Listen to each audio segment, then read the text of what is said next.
Everyone, मेरी सभी भाई बहनों, आप सभी को जय मसीह की। अब मैं नया नियम से लूका रचित सुसमाचार पढ़ने जा रहा हूँ और आप लोग बड़े चौकसी के साथ सुने और इन परमेश्वर के इन वचनों को ग्रहण करें। परमेश्वर आप सबको ब्लेस करें। हालेलुया। परिचय। बहुत ने उन बातों का जो हमारे बीच में बीती है इतिहास लिखने में हाथ लगाया है, जैसा कि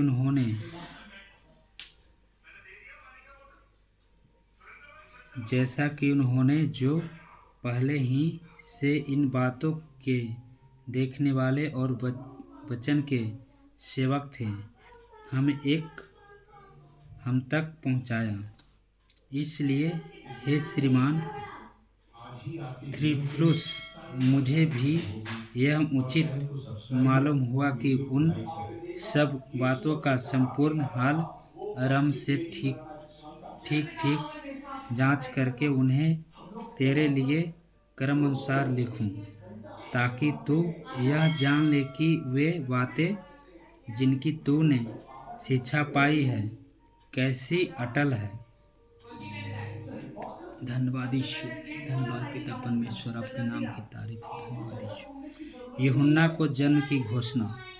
यहूदियों के राजा हेरोदेस के समय अबिय्याह के दल में जकरिया नाम का एक याजक था और उसकी पत्नी हारून के वंश की थी, जिसका नाम इलीशिबा था।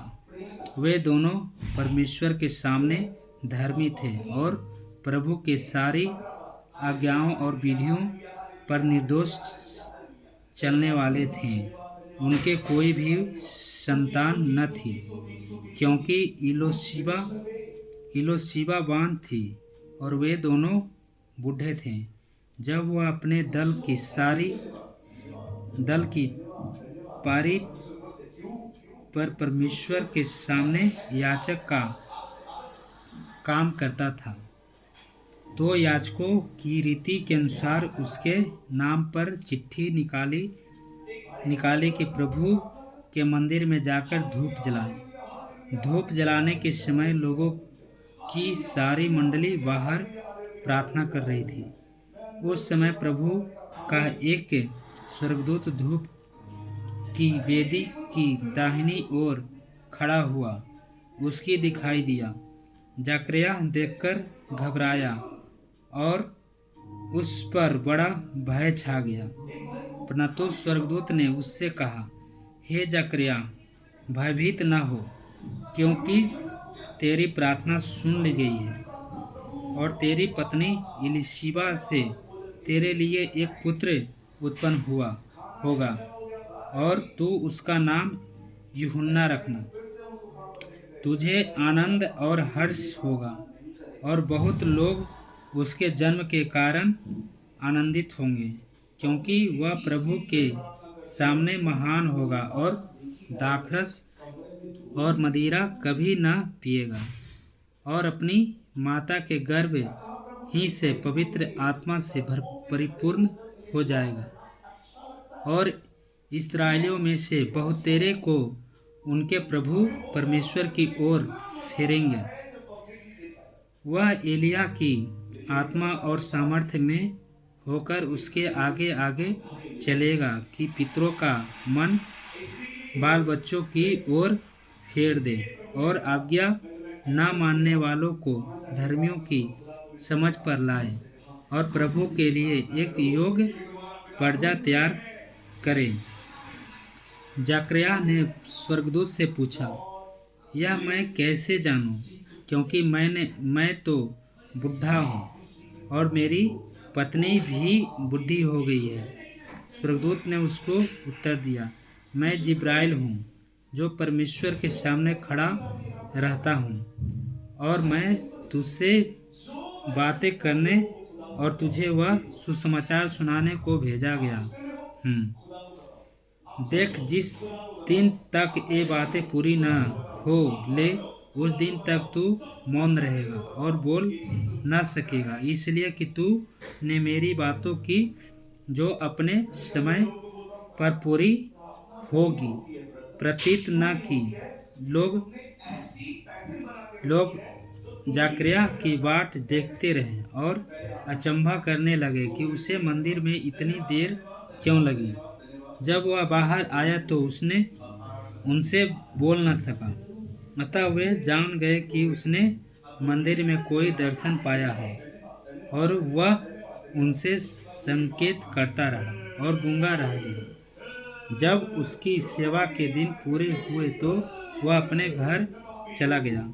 इन दिनों के बाद उसकी पत्नी एलिशिबा गर्भवती हुई और 5 महीने तक अपने आप को यह कह के छिपाए रखा, मनुष्य में मेरा अपमान दूर करने के लिए प्रभु ने इन दिनों में कृपा दृष्टि करके मेरे लिए ऐसा किया है। यीशु के जन्म की घोषणा।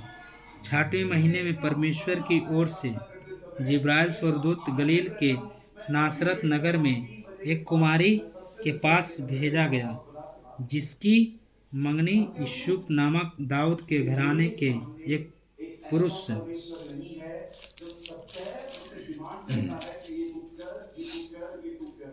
से हुई थी। उस कुमारी का नाम मरियम था। धन्यवाद यीशु, थैंक यू लॉर्ड जीसस। महान परमेश्वर, आपके नाम की तारीफ। हालेलुया, धन्यवाद यीशु। महान परमेश्वर, आपके नाम की तारीफ। स्वर्गदूत ने उसके पास भीतर आकर कहा, आनंद और जय तेरी हो, जिस पर ईश्वर का अनुग्रह हुआ है, प्रभु तेरे साथ है। वह उस वचन से बहुत घबरा गई और सोचने लगी कि यह किस प्रकार का अभिवादन है।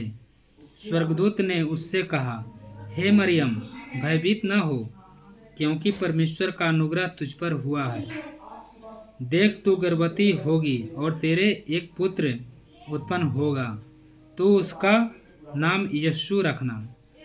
वह महान होगा और परम प्रधान का पुत्र कहलाएगा, और प्रभु परमेश्वर उसके पिता दाऊद का सिंहासन उसको देगा, और वह याकूब के घराने पर सदा राज करेगा, और उसके राज का अंत न होगा।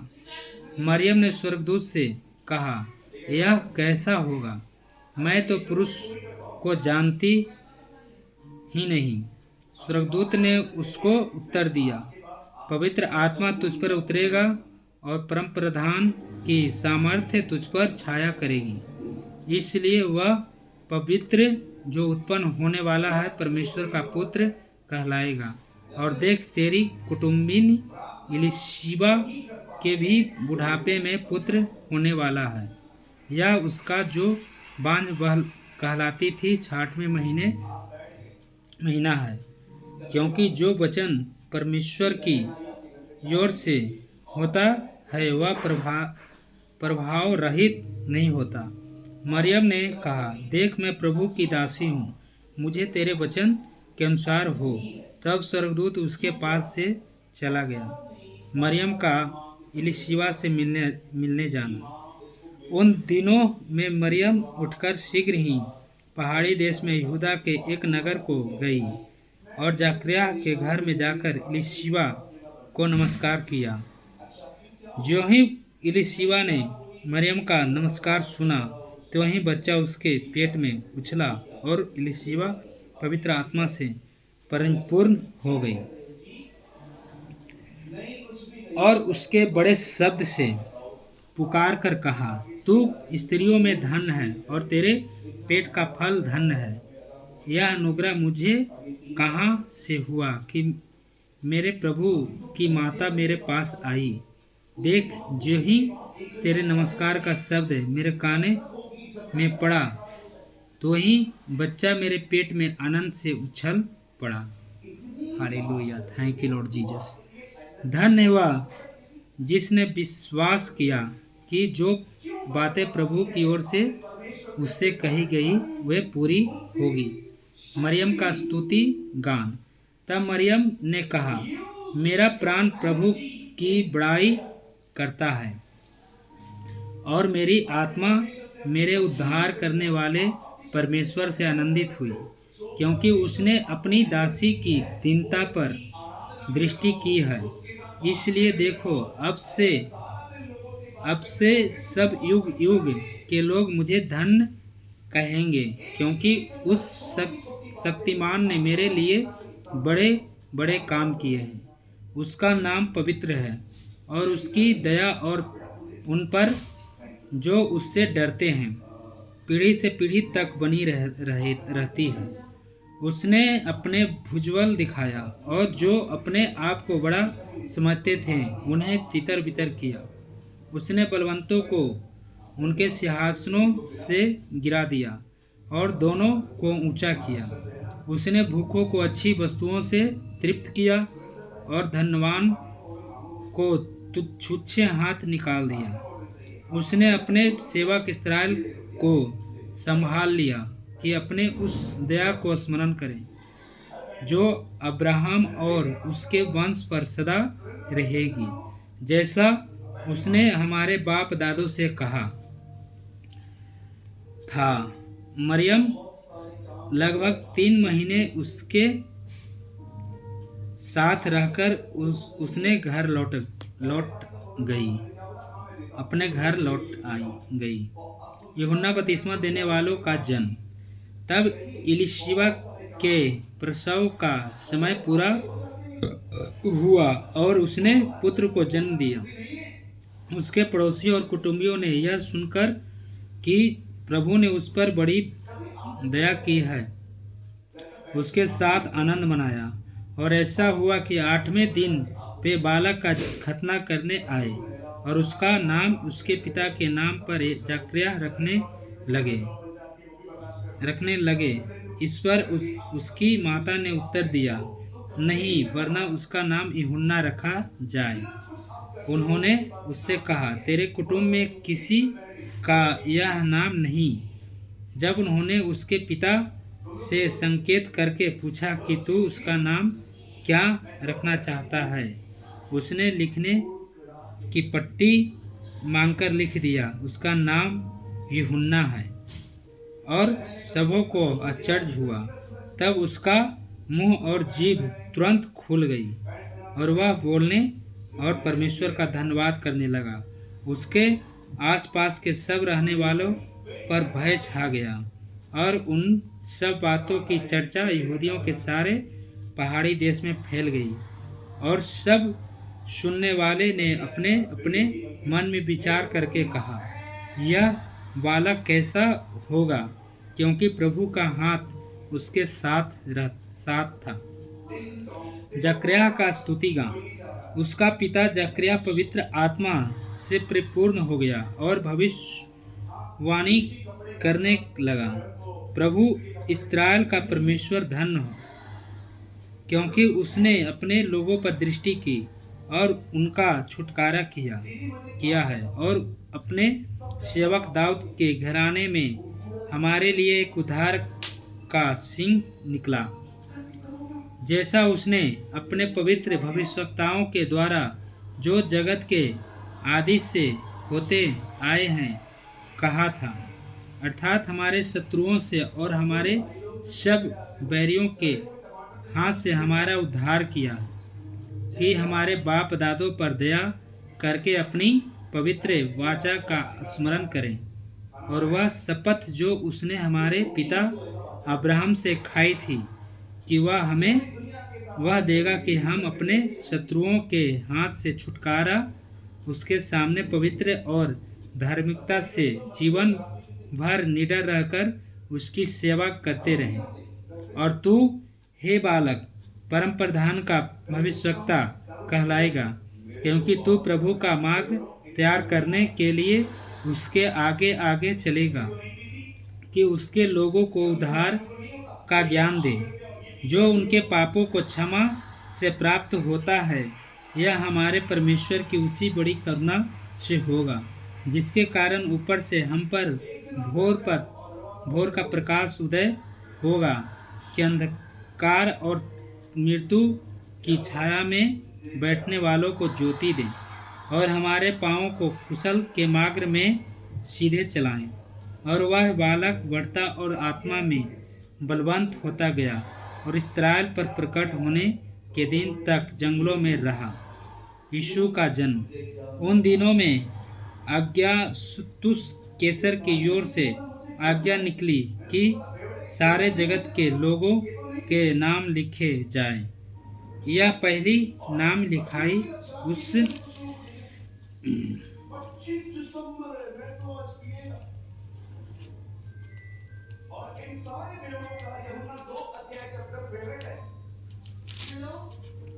समय जब क्विरियुस सीरियों का हाकिम था। सब लोग नाम लिखवाने के लिए अपने अपने नगर को गए।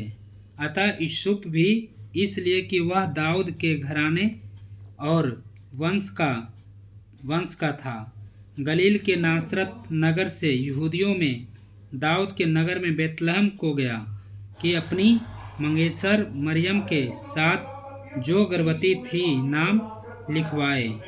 उनके वहाँ रहते हुए उसके जन्म के दिन पूरे हुए और वह अपना पहिलौठा पुत्र जनी और उसे कपड़े में लपेटकर चरनी में रखा, क्योंकि उनके लिए सराय में जगह न थी। स्वर्गदूतों द्वारा चरवाहों को संदेश। और उस देश में कितने गड़ेड़िया थे जो रात को मैदान में रहकर अपने झुंड का पहरा देते थे, और प्रभु का एक दूत उनके पास आ खड़ा हुआ और प्रभु का तेज उनके चारों ओर चमका और वे बहुत डर गए। तब स्वर्गदूत ने उनसे कहा, मत डरो, क्योंकि देखो मैं तुम्हें बड़े आनंद का सुसमाचार सुनाता हूँ, जो सब लोगों के लिए होगा, कि आज दाऊद के नगर में तुम्हारे लिए एक उद्धारकर्ता जन्मा है, और यही मसीह प्रभु है। और इसका तुम्हारे लिए यह पता है कि तुम एक बालक को कपड़े में लिपटा हुआ और चरनी में पड़ा पाओगे। तब एक उस स्वर्गदूत के साथ स्वर्गदूतों का दल परमेश्वर की स्तुति करते हुए और यह कहते दिखाई दिया, आकाश में परमेश्वर की महिमा और पृथ्वी पर उन मनुष्यों में जिनसे वह प्रसन्न है शांति हो। जब स्वर्गदूत उनके पास से स्वर्ग को चले गए तो गड़ेड़ियों ने आपस में कहा, आओ हम बेतलहम जाकर यह बात जो हुई है और जिसे प्रभु ने हमें बताया है देखें। और उन्होंने तुरंत जाकर मरियम और यूसुफ को और चरनी में उस बालक को पड़ा देखा। इन्हें देखकर उन्हें वह बात जो इस बालक के विषय में उनसे कही गई थी प्रकट की, और सब सुनने वालों ने उन बातों से जो गड़ेड़ियों ने उनसे कही आश्चर्य किया, परंतु मरियम थे ये सब बातें अपने मन में रखकर सोचती रही, और गड़ेड़ियों जैसा उनसे कहा गया था वैसा ही सब सुनकर और देखकर परमेश्वर को महिमा और स्तुति करते हुए लौट गए। यीशु का नामकरण। जब 8 दिन पूरे हुए और उसके खतने का समय आया तो उसका नाम यीशु रखा गया, जो स्वर्गदूत ने उसके पेट में आने से पहले कहा था। मंदिर में यीशु का अर्पण। जब मूसा की व्यवस्था के अनुसार उनके शुद्ध होने के दिन पूरे हुए तो वे उसे यरूशलेम में ले गए कि प्रभु के सामने लाए, जैसा कि प्रभु को व्यवस्था में लिखा है, हर एक पहिलौठ प्रभु के लिए पवित्र ठहरेगा। और प्रभु की व्यवस्था के वचन के अनुसार पंडकों का एक जोड़ा या कबूतर को 2 बच्चे लाकर बलिदान करें। शामौन का गीत। यरूशलेम में शामौन नामक एक मनुष्य था और वह मनुष्य धर्मी और भक्त था और इस्राएल की शांति की बाट जोह रहा था और पवित्र आत्मा उस पर था और पवित्र आत्मा द्वारा उस पर प्रकट हुआ था कि जब तक वह प्रभु के संदेह को देख न लेगा जब तक मृत्यु को न देखेगा। वह आत्मा के सिखाने से मंदिर में आया और जब माता पिता उस बालक यीशु को भीतर लाए कि उसके लिए व्यवस्था की रीति के अनुसार करे तो उसने उसे अपनी गोद में लिया और परमेश्वर का धन्यवाद करके कहा, हे स्वामी, अब तू अपने दास को अपने वचन के अनुसार शांति से विदा करता है, क्योंकि मेरे आँखों ने तेरे उद्धार को देख लिया है, जिसे तूने सब देशों के लोगों के सामने तैयार किया है, कि वह अन्य जातियों को प्रकाश देने के लिए ज्योति और तेरे निज लोग इस्राएल की महिमा हो। उसका पिता और उसकी माता इन बातों से जो उसके विषय में कही जाती थी आश्चर्य करते थे। तब सिमोन ने उनको आशीष देकर उसकी माता मरियम से कहा, देख, वह तो इस्राएल में बहुतों के गिरने और उठने के लिए और एक ऐसा चिन्ह होने के लिए ठहराया गया है जिसके विरोध में बातें की जाएगी, वरना तेरी प्राण भी तलवार से पार छीन जाएगा। उससे बहुत हृदय के विचार प्रकट होंगे। हजार की हन्ना है की गवाही। अशेर के गोत्र में से एक हत्रे नामक फैनुएल की बेटी एक भविष्यवक्ता थी। वह बहुत बूढ़ी थी और विवाह होने के बाद 7 वर्ष अपने पति के साथ रह पाई थी। वह 84 वर्ष से विधवा थी और मंदिर को नहीं छोड़ती थी, पर उपवास और प्रार्थना कर उसके रात दिन उपासना किया करती थी।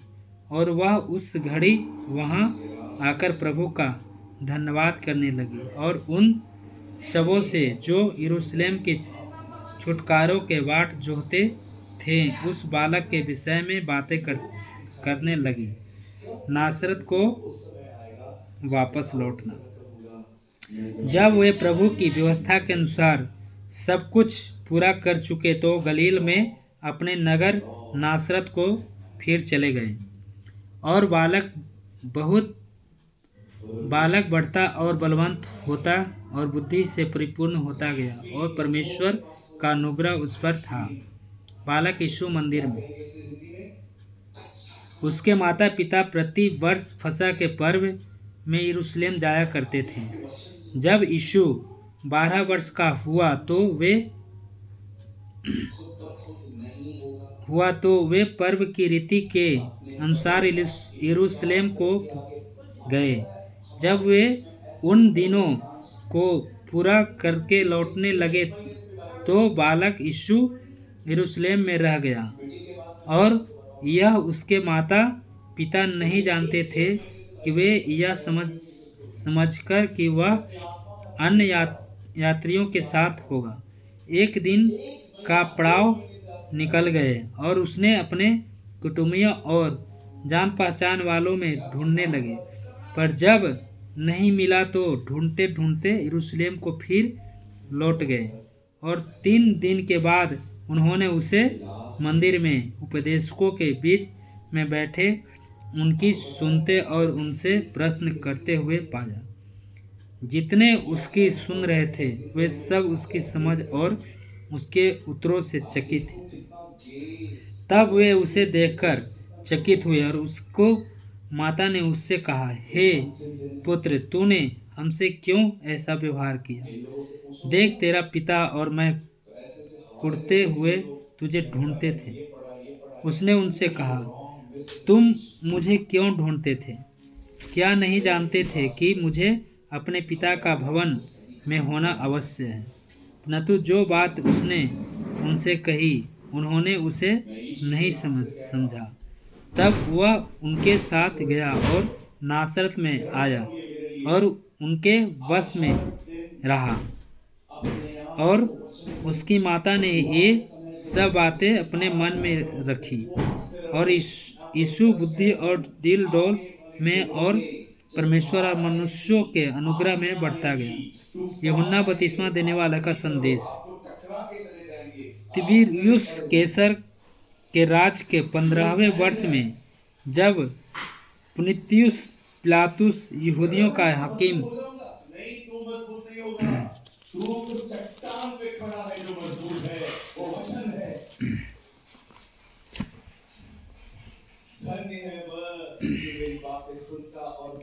था और गलील में हेरोदेस इत्रियों और त्रियुनीतिस में उसका भाई फिलिप्पुस और एबलेन में लिशनियास चौथाई के राजा थे। और जब हन्ना और कैफा महायाजक थे उस समय परमेश्वर का वचन जंगल में जकरिया के पुत्र यूहन्ना के पास पहुंचा। वह यारदान के पास आसपास के सारे प्रदेश में जाकर पापों की क्षमा के लिए मन फिराव के बपतिस्मा का प्रचार करने लगा, जैसे यशायाह भविष्यवक्ता के कहे हुए वचनों की पुस्तक में लिखा है। जंगल में एक पुकारने वाले का शब्द हो रहा है कि प्रभु का मार्ग तैयार करो, उसको सड़कों सीधी बनाओ। हर एक घाटी भर दी जाए और हर एक पहाड़ और टीला नीचा किया जाएगा, और जो टेढ़ा है सीधा और जो ऊंचा नीचा है वह चौरस मार्ग बनेगा, और हर प्राणी परमेश्वर के उद्धार को देखेगा। जो भीड़ की भीड़ उनसे बपतिस्मा लेने को निकल कर आती थी, उनसे वह कहता था, हे सांप के बच्चों, तुम्हें किसने जता दिया कि आने वाले क्रोध से भागो। अतः मन फिराओ कि योग फल लाओ, और अपने अपने मन में यह न सोचो कि हमारा पिता अब्राहम है, क्योंकि मैं तुमसे कहता हूँ कि परमेश्वर इन पत्थरों से अब्राहम के लिए संतान उत्पन्न कर सकता है। अब कुल्हाड़ा पेड़ों की जड़ पर धरा है, इसलिए जो पेड़ अच्छा फल नहीं लाता वह काटा और आग में झोंका जाता है। तब लोगों ने उससे पूछा, तो हम क्या करें? उसने उन्हें उत्तर दिया, जिसके पास 2 कुर्ते हो वह उसके साथ, जिसके पास नहीं हो बांट ले, और जिसके पास भोजन हो वह भी ऐसा ही करे।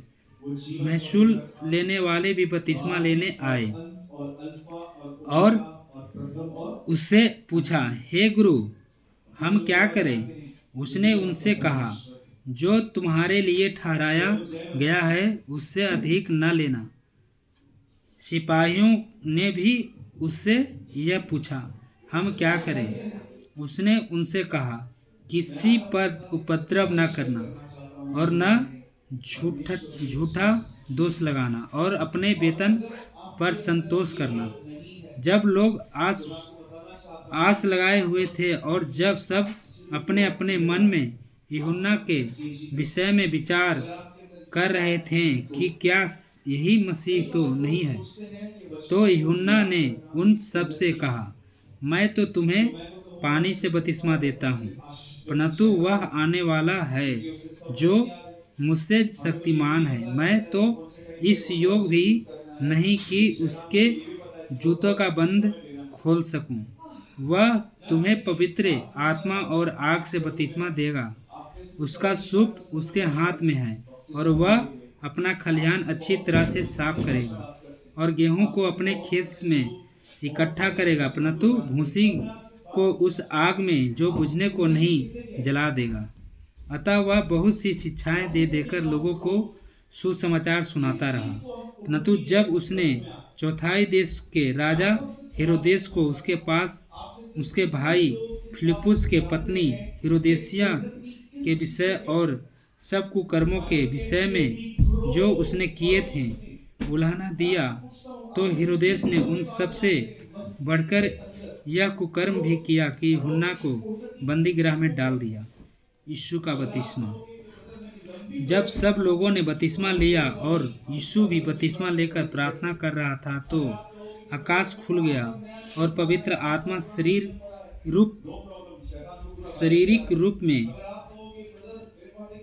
रूप में कबूतर के समान उस पर उतरा, और यह आकाशवाणी हुई, तो मेरा प्रिय पुत्र है, मैं तुझसे से प्रसन्न हूँ। यीशु की वंशवाली।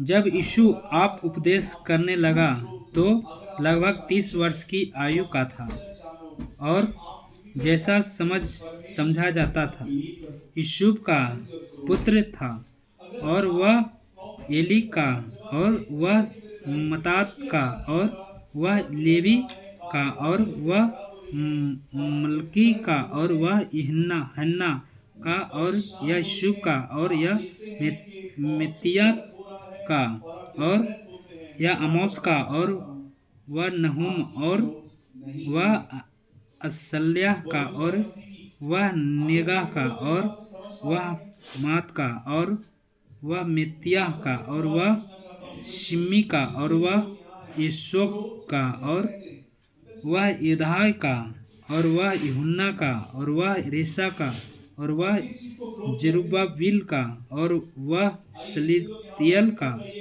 और वह नेरी का, और वह मलाकी का, और वह अदी का, और वह कोसाम का, और वह इदुमदाम का, और वह एर का, और वह यीशु का, और वह एलजार का, और वह योरीम का, और वह मत्तात का, और वह लेवी का, और वह शमौन का, और वह यहूदा का, और वह यूसुफ का, और वह येनान का, और वह एलकीम का, और वह मिलियाम का, और वह मित्रिया का, और वह मत्तात का, और वह नतान का, और वह दाऊद का, और वह यिशै का, और वह ओबेद का, और वह बियाज का, और वह सलमोन का, और वह नहशोन का, और वह अम्मीदाब, और वह अरमी का, और वह हिरोन का, और वह फिरिशी का, और वह यहदा का, और वह याकूब का, और वह इसहाक का, और वह अब्राहम का, और वह तिरह का, और वह नाहोर का, और वह शारूक का, और वह राऊ का, और वह फिलिस का, और वह युवीर का, और वह सिल्प का, और वह केनान का, और वह अरफदा का, और वह शेम का, और वह नूह का, और वह लिमिक का, और वह मिस्र का, और वह हेनोक का, और वह यरीद का, और वह महलेल का, और वह केनान का, और वह एनोस का, और वह सेत का, और आदम और परमेश्वर का पुत्र था। Hallelujah. Thank you Lord Jesus. महान परमेश्वर, आपके नाम की तारीफ, आपके नाम की महिमा। यीशु की परीक्षा। फिर यीशु पवित्र आत्मा से भरा हुआ यरदान से लौटा, और 40 दिन तक आत्मा के सिखाने से जंगल में फिरता रहा, और शैतान उसको परीक्षा करता रहा। उन दिनों में उसने कुछ न खाया, और जब वे दिन पूरे हो गए तो उसे भूख लगी। तब शैतान ने उससे कहा, यदि तू परमेश्वर का पुत्र है तो इस पत्थर से कह कि रोटी बन जाए। यीशु ने उसे उत्तर दिया, लिखा है, मनुष्य केवल रोटी से जीवित न रहेगा। तब शैतान उसे ले गया और उसको पल भर में जगत के सारे राज दिखाए, और उससे कहा, मैं यह सब अधिकार और इनका वैभव तुझे दूंगा, क्योंकि वह मुझे सौंपा गया है, और जिसे चाहता हूँ उसी को दे देता हूँ। इसलिए यदि तू मुझे प्रणाम करे तो यह सब तेरा हो जाएगा। यीशु ने उसे उत्तर दिया, लिखा है, तू प्रभु अपने परमेश्वर को प्रणाम कर और केवल उसी को उपासना कर। तब उसने उसे यरूशलेम में ले जाकर मंदिर के कंगूरे पर खड़ा किया और उससे कहा, यदि तू परमेश्वर का पुत्र है तो अपने आप को यहाँ से नीचे गिरा दे, क्योंकि लिखा है, वह तेरे विषय में अपने स्वर्गदूतों को आज्ञा देगा कि वे तेरी रक्षा करें और वे तुझे हाथों हाथ उठा लेंगे, ऐसा ना हो कि तेरे पाँव में पत्थर से ठेस लगे। यीशु ने उसको उत्तर दिया, यह भी कहा गया है, तो प्रभु अपने परमेश्वर की परीक्षा न करना। जब शैतान सब परीक्षा कर चुका, तब कुछ समय के लिए उसके पास से चला गया। थैंक यू लॉर्ड जीसस, महान परमेश्वर। यीशु के सेवा कार्य का आरंभ। फिर यीशु आत्मा की सामर्थ से भरा हुआ गलील को लौटा और उसकी चर्चा आसपास के सारे देश में फैल गई। वह उनके आराधनालय में उपदेश करता रहा और सब उसकी बड़ाई करते थे। Hallelujah, thank you Lord Jesus. नासरत में यीशु का अनादर। फिर वह नासरत में आया जहाँ पाला पोसा गया था और अपनी रीति के अनुसार सप्त के दिन आराधनालय में जाकर पढ़ने के लिए खड़ा हुआ। यशायाह भविष्यवक्ता की पुस्तक उसे दी गई और उसने पुस्तक खोल कर वह जगह निकाली जहाँ यह लिखा था, प्रभु का आत्मा मुझ पर है, इसलिए कि उसने कंगालों को सुसमाचार सुनाने के लिए मेरा अभिषेक किया है और मुझे इसलिए भेजा है कि बंदियों को छुटकारा, हालेलुया, बंदियों को छुटकारे का और अंधों को दृष्टि पाने का सुसमाचार प्रचार करूं। आमीन, हालेलुया। और कुचले हुए को छुड़ाऊं और प्रभु के प्रसन्न रहने के वर्ष का प्रचार करूं। तब उसने पुस्तक बंद करके सेवक के हाथ में दे दी और बैठ गया और आराधनालय के सब लोगों के आंखों उस पर लगी थी। तब वह उनसे कहने लगा, आज ही वह लेख तुम्हारे सामने पूरा हुआ है। सब ने उसे सराहा और जो अनुग्रह की बातें उसके मुंह से निकलती थी उनसे अचंभित हुआ और कहने लगे, क्या यह यूसुफ का पुत्र नहीं? उसने उनसे कहा, तुम मुझ पर यह कहावत अवश्य कहोगे कि वह वैद्य अपने आप को अच्छा कर। जो कुछ हमने सुना है कि कफरनहूम में किया गया है, उसे यह अपने देश में भी कर। और उसने कहा, मैं तुमसे सच कहता हूँ, कोई भविष्यवक्ता अपने देश में मान सम्मान नहीं पाता। मैं तुमसे सच कहता हूँ कि एलिय्याह के दिनों में जब 3.5 वर्ष तक आकाश बंद रहा, यहाँ तक कि सारे देश में बड़े अकाल पड़ा, वे इस्राएल में बहुत सी विधवाएं थीं, पर एलिय्याह उनमें से किसी के पास नहीं भेजा गया। केवल सैदा के सरफत में एक विधवा के पास और एलीशा भविष्यवक्ता के समय इस्राएल में बहुत से कोढ़ी थे, पर सीरियावासी नामान को छोड़े उनमें से कोई शुद्ध नहीं किया गया। ये बातें सुनते ही जितने आराधनालय में थे सब क्रोध से भर गए और उठकर उसे नगर से बाहर निकाला और जिस पहाड़ पर उनका नगर बसा हुआ था उसकी चोटी पर ले चले कि उसे वहां से नीचे गिरा दे, परंतु वह उनके बीच में से निकलकर चला गया। दुष्टात्मा ग्रस्त व्यक्ति को चंगा करना। फिर वह गलील के कफरनहूम नगर को गया और सब्त के दिन लोगों को उपदेश दे रहा था। वे उसके उपदेश से चकित हो गए, क्योंकि उसका वचन अधिकार सहित था। आराधनालय में एक मनुष्य था जिसमें अशुद्ध आत्मा थी। वह ऊंचे स्वर में चिल्ला उठा, हे यीशु नासरी, हमें तुझसे क्या काम? क्या तू हमें नष्ट करने आया है? मैं तुझे जानता हूँ। तू कौन है? तू परमेश्वर का पुत्र जन है। यीशु ने उसे डांटकर कहा, चुप रह और उसमें से निकल जा। तब दुष्ट आत्मा उसे बीच में पटककर बिना हानि पहुंचाए उसमें से निकल गए। इस पर सबको अचंभा हुआ और वे आपस में बातें करके कहने लगे, यह कैसा वचन है, क्योंकि वह अधिकार और सामर्थ्य के साथ अशुद्ध आत्माओं को आज्ञा देता है और वे निकल जाती है। इस प्रकार चारों ओर हर जगह उसकी चर्चा होने लगी। पतरस की सास और अन्य लोगों को चंगा करना। वह आराधनालय में से उठकर शमौन के घर में गया। शमौन के पास को जबर चढ़ा हुआ शमौन को सास को जबर चढ़ा हुआ था और उन्होंने उसके लिए उससे विनती की।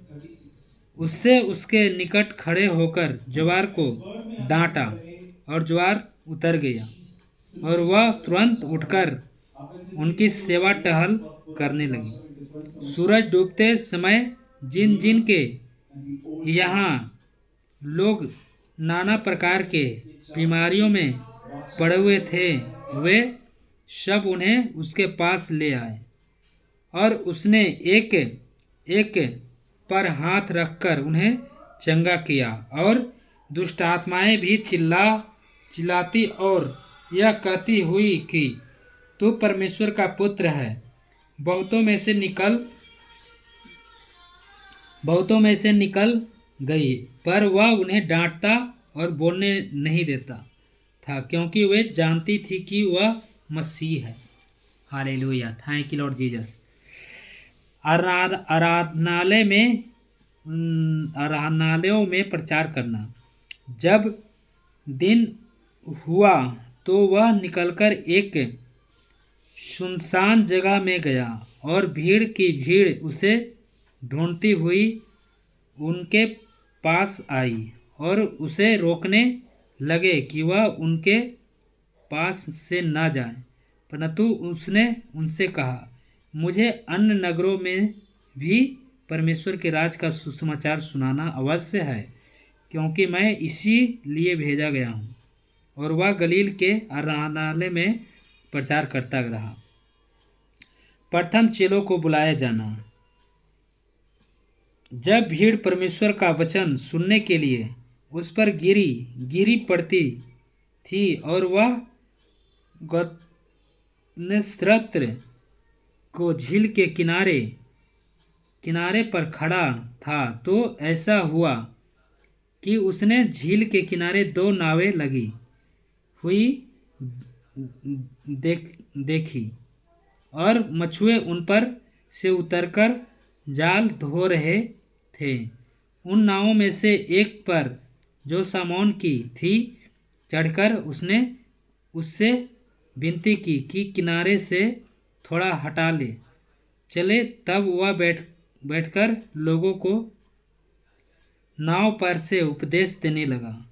जब वह बातें कर चुका तो शमौन ने कहा, गहरे में ले चल और मछलियां पकड़ने के लिए अपने जाल डालो।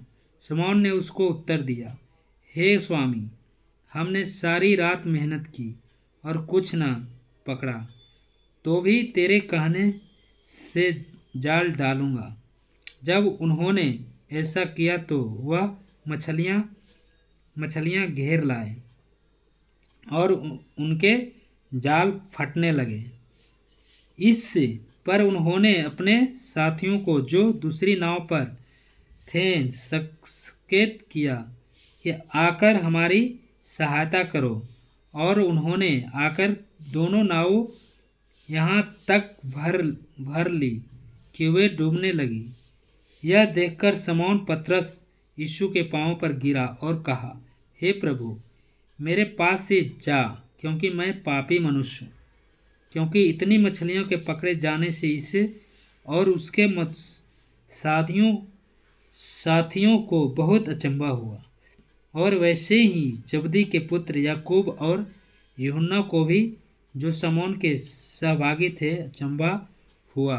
तब यीशु ने शमौन से कहा, मत डर, अब से तू मनुष्यों को जीवता पकड़ा करेगा। और वे नावों को किनारे पर ले आए और सब कुछ छोड़कर उसके पीछे हो ली। कोढ़ को रोगी को चंगा करना। जब वह किसी नगर में था तो वहाँ कोढ़ से भरा हुआ एक मनुष्य आया, और वह यीशु को देखकर मुंह के बल गिरा और विनती की, हे प्रभु, यदि तू चाहे तो मुझे शुद्ध कर सकता है। उसने हाथ बढ़ाकर उसे छुआ और कहा, मैं चाहता हूँ तू शुद्ध हो जा। और उसका कोढ़ तुरंत जाता रहा। तब उसने उसे चिताया, किसी से न कहा, परंतु जा के अपने आप को याजक को दिखा और अपने शुद्ध होने के विषय में जो कुछ मूसा ने चढ़ावा चढ़ाया है उसे चढ़ा कि उन पर गवाही हो। परंतु उनकी चर्चा और भी फैलती गई, और भीड़ उसकी सुनने के लिए और अपनी बीमारियों से चंगा होने के लिए इकट्ठी हुई। परंतु वह जंगलों में अलग जाकर प्रार्थना किया करता था। लकवा के रोगी को चंगा करना।